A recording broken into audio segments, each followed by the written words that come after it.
Hey, you're looking at the bottom of the Sebring convertible, which is a 96 to 2000. It's got the 2.5 Mitsubishi engine in it.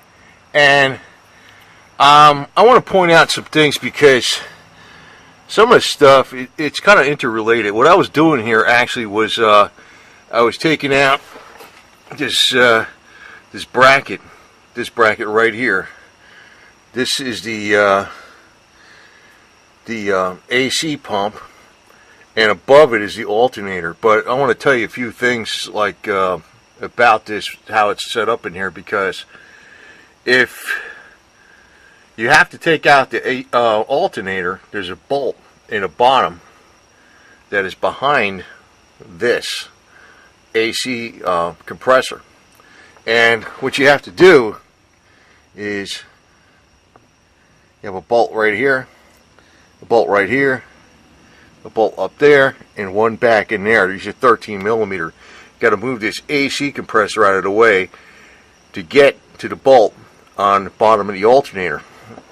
Now this bracket that the alternator is mounted to in the AC compressor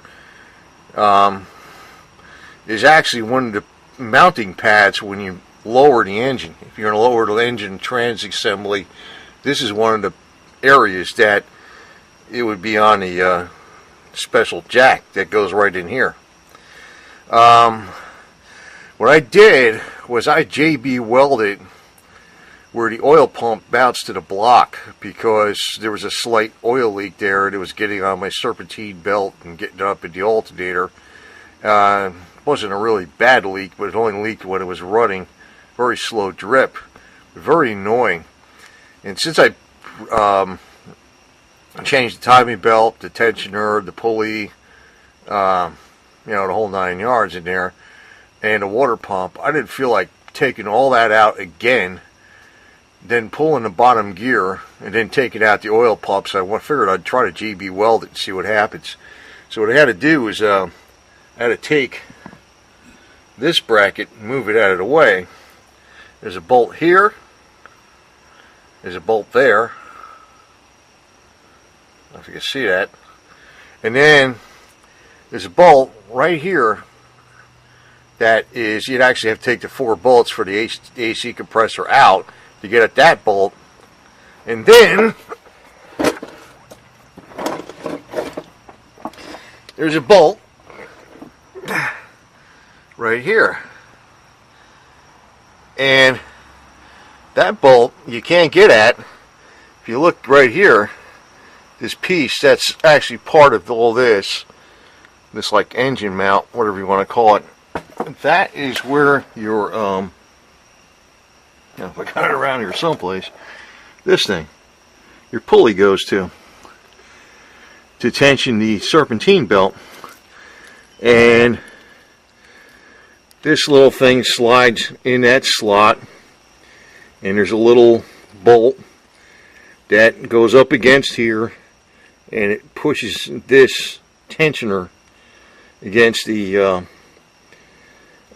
serpentine belt to tighten it up. Then you just tighten up the pulley. And you got to take the oil filter out too to get at these bolts too. So I got to put that back in there. This is all tightened up now. I just got to put the little top bracket on, and the serpentine belt tensioner, and a new serpentine belt, and see if it leaks. It might not. If it still leaks, I'm going to probably make a bracket to just deflect the oil down here so it doesn't get on the belt and doesn't get up in the alternator, because it's not a bad leak. It's just annoying. It's too freaking much of a pain in the ass to fix, especially on an engine that's got 260,000 miles. Runs good, but I ain't gonna go pull this crap all apart just to get at that damn oil pump. This was a pain as it was.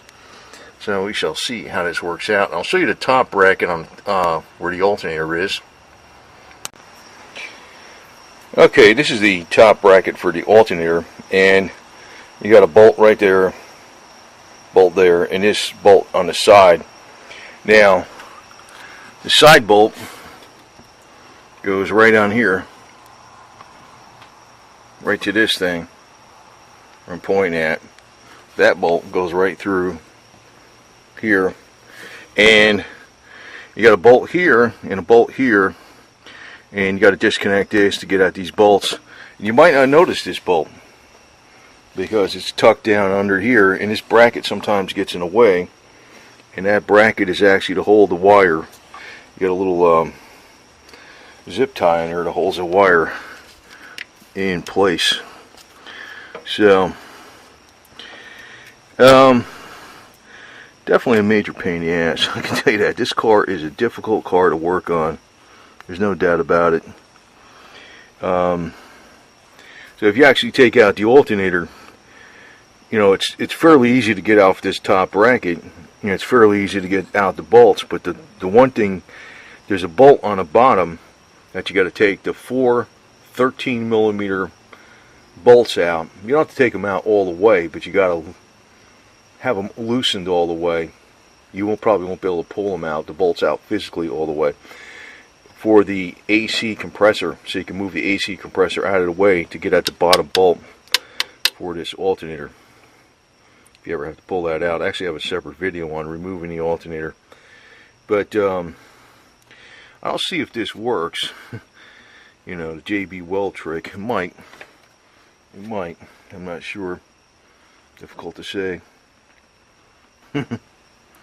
But, you know, it's been tearing up my serpentine belts after a while because the oil gets on there.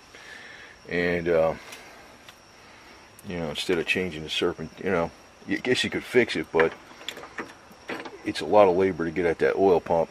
Even more labor than what I did here. So, I don't feel like doing that. So, JB Weld trick, we'll see if it works.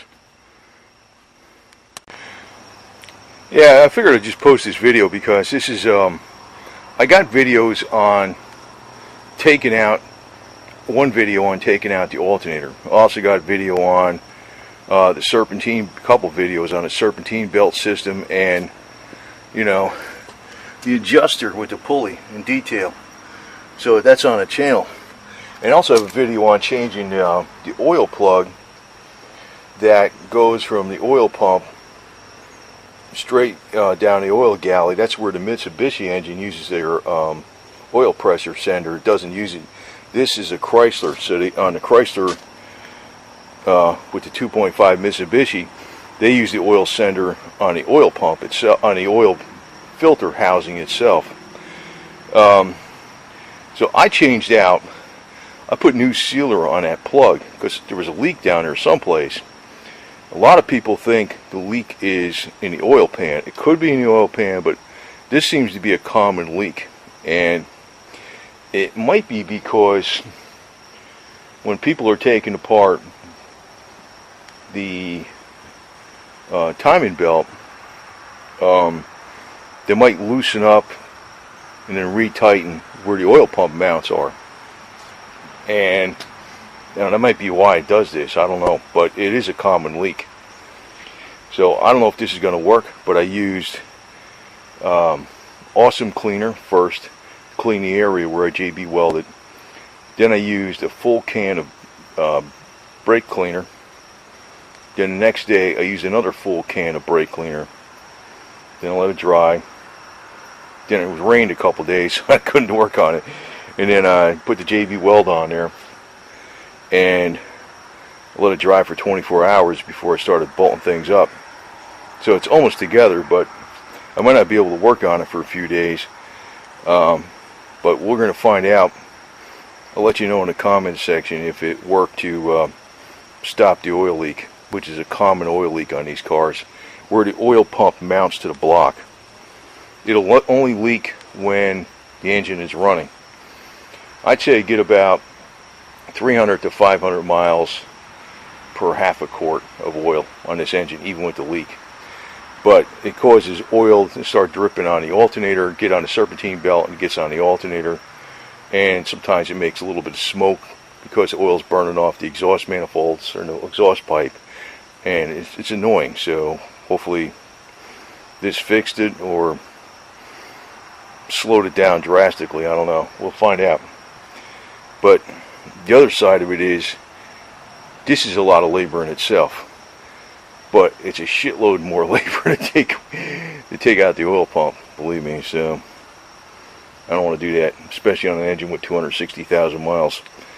It's getting stupid doing that kind of major labor for this damn engine.